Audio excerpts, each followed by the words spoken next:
freedom of speech.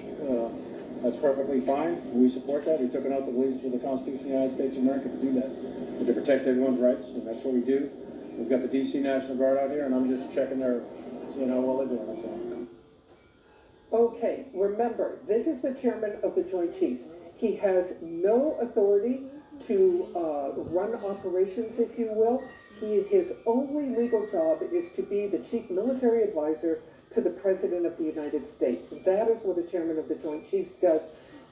President Trump repeatedly talking about putting General Milley in charge.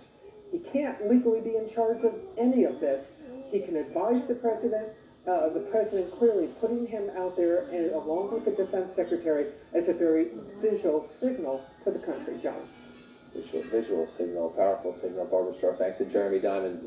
We showed the president's clip at the top where he said he stands with every peaceful protester. As he was saying that, peaceful protesters were being shoved and pushed, and tear gas was being used against them a few feet away from his house.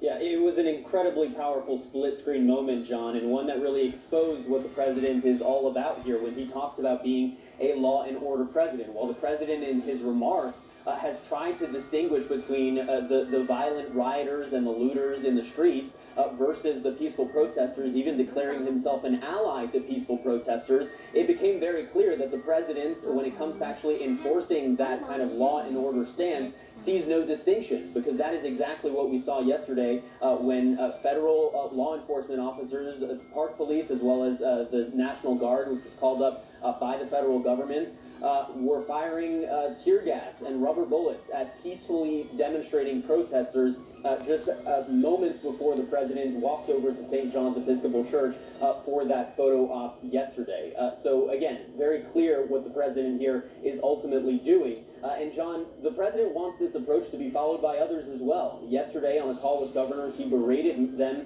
saying that most of you are weak. And urging them strongly to call up their state National Guards in order to bring a military presence, a military footprint to tamping down these protests across the country. And you also mentioned, John, that tweet from the president this morning talking about total domination. This is, again, total domination, not over the looting and the rioting that we had seen several nights ago in Washington, D.C. Last night, John, those protests remained peaceful almost entirely throughout. And yet the president this morning congratulating himself and talking about overwhelming force. John? That is the distinction the president clearly does not get. Looting and violence should not be tolerated. Those people across the street in Lafayette Park were doing what they are gifted to do as American citizens. Jeremy Diamond, Barbara Starr, appreciate the reporting there. Joe Biden is in Philadelphia today, drawing a very sharp contrast with the president. I can't breathe.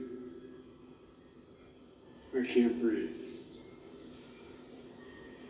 George Floyd's last words, but they didn't die with him. They're still being heard, echoing all across this nation. CNN's Arlette Saenz is there in Philadelphia. A rare trip for the vice president because of coronavirus. Arlette, outside of Delaware. It was a very detailed speech. He wants Congress to move quickly on police reforms. He says it can't wait for the next president of the United States. What was the former vice president hoping to accomplish today?